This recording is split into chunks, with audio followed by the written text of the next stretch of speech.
All right, this lesson is on least square regression line.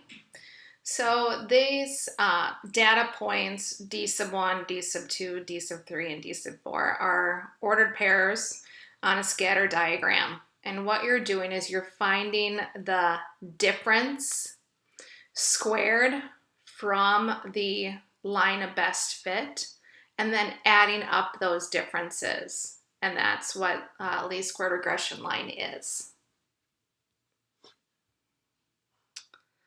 So here's an example.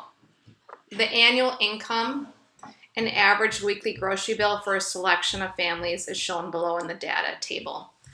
So your X value is the income, per 1,000 pounds.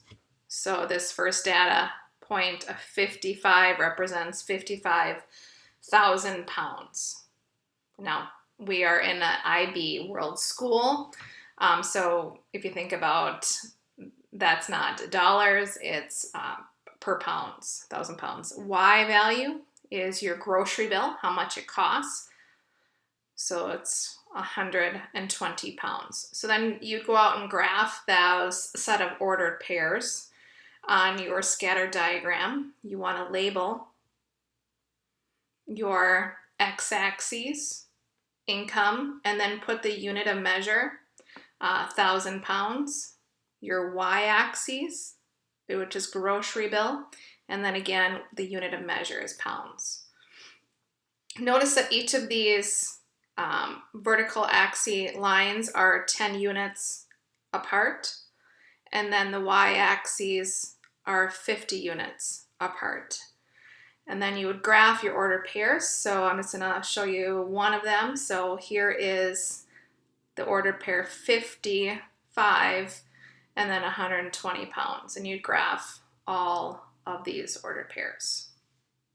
Okay. Moving down, it says example continued part B.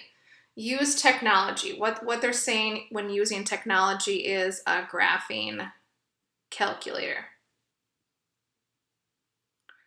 to find the least square regression line. So we call this for short linear regression. So when you hear those words, think of it as linear regression. So I'm going to show you on another video how to calculate this linear regression. So when you're done using the graphing calculator, you're going to look at two important numbers that are identified in the red.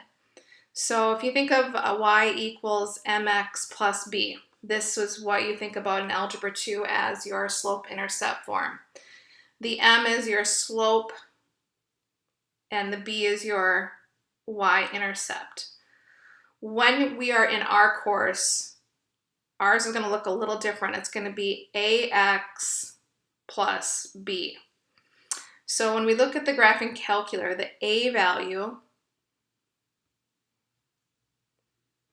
is 4.17, so that's going to be your slope. So we're going to round that to 3 significant figures. And then your b value, right underneath that, is going to be your y-intercept.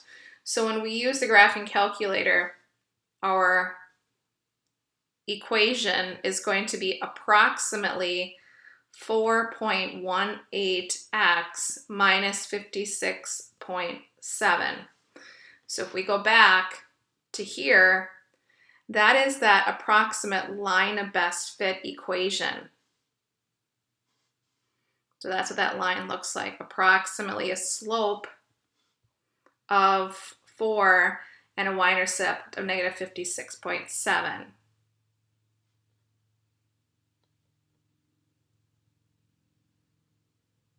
So that y-intercept would come down here to negative 56 approximately, and then a slope of about 4. Heading down, it says state and interpret the gradient of the regression line. So gradient in IB represents your slope. So we will refer to gradient as slope. So the answer for the gradient of the slope is 4.18. So that I'm just highlighting it here. That's your slope, 4.18. What does that represent within our word problem? This means for every additional 1,000 pounds of income, the weekly grocery bill will increase by an average of 4.18 pounds. So slope is the rise or the change in y over the run, which is change in x. So when you think about this, this is your y value and this is your x value. So for every 4.18 pounds of groceries,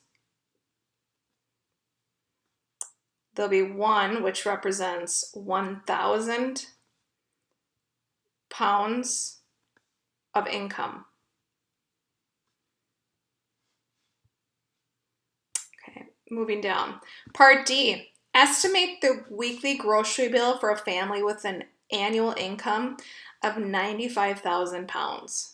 Comment whether this estimate is reliable. So this is how you can use your line of best fit. So that original equation with our graphing calculator is 4.18x minus 56.7. And we want to estimate the weekly grocery bill when our annual income, so income is your X value, and we want 95,000 pounds. So the unit of measure was already in 1,000 pounds. So we need to convert that to what the approximate X value would be. So that would be 95 for our equation. So you're going to substitute 95 in for X.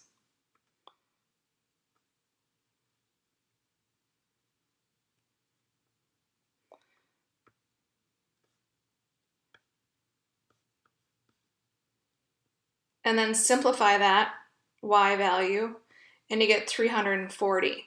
What does that mean? That means when you have an income of 95,000 pounds, the weekly grocery bill that you'd spend would be 340 pounds. And then is it considered reliable? This is an extrapolation because it's outside the polls. So this estimate would not be considered reliable. So let's go back up to the graph.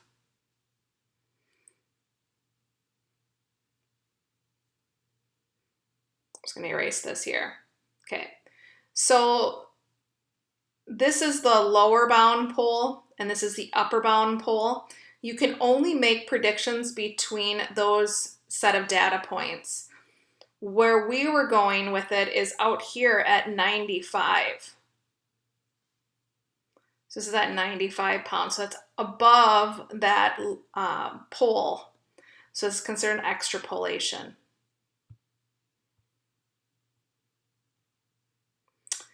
All right, part E. Estimate the annual income of a family whose grocery bill is 100 pounds. So that's going to be a weekly grocery bill, which is your Y value. So when we use that equation again, Y equals 4.18x minus 56.7, you're going to be substituting in 100 for your Y value.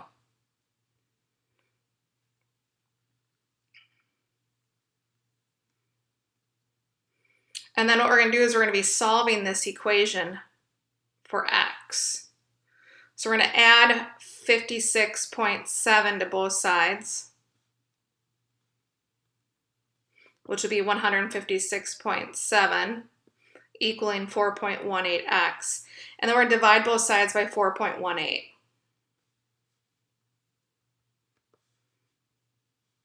And our x value is approximately 37.5. what does that represent? We expect the family grocery bill to be 100 pounds, and that annual income, remember you have to change that back to thousands, so we're going to go ahead and put a comma here and then add 2 zeros. So the annual income for that family, about 37,500 pounds.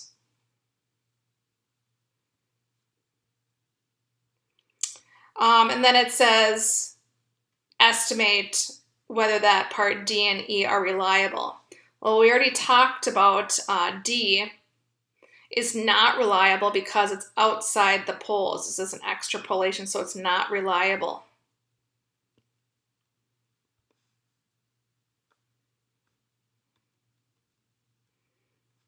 Now, looking at the estimate for our Y value being at 100. So go up to your graph.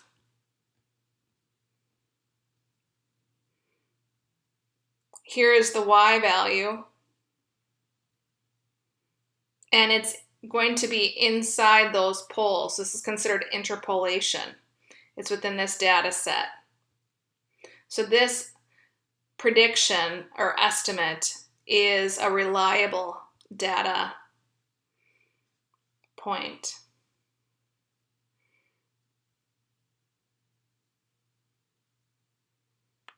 So an E has interpolation. It's between the poles. So there's a strong linear correlation between the variables, and is also considered reliable.